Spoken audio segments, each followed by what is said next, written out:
ஒவ்வொன்றாக நல்லது நடக்கத் தொடங்கும். நான் உனக்கு துணையாக இருக்கிறேன். உருகுலைந்து கிடக்கும் உன்னுடைய வாழ்க்கையை சீரமைத்து உனக்கென ஒரு அடையாளம் தந்து இந்த உலகில் நீ பலருக்கும் முன் உதாரணமாக வாழும்படி செய்வேன்.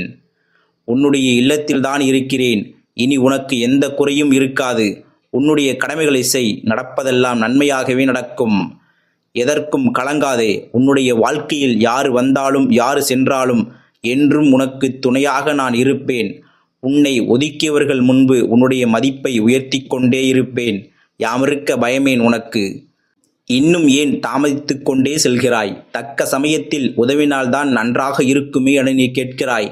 ஆனால் உன்னை செயல்பட விடாமல் நானே உன்னுடைய அனைத்து செயல்களையும் எளிதாக்கிக் கொடுத்தால் உன்னில் உள்ள ஆற்றலும் சக்தியும் உன்னுடைய தீர்க்கமாக முடிவெடுக்கும் வல்லமையும் எப்பொழுது வளரும்? ஒன்றை மட்டும் நினைவில் கொள். ஒரு நல்ல தகப்பன் முதலில் அனுபவத்தை கொடுத்துதான் வாழ்வை உயர்த்துவார்.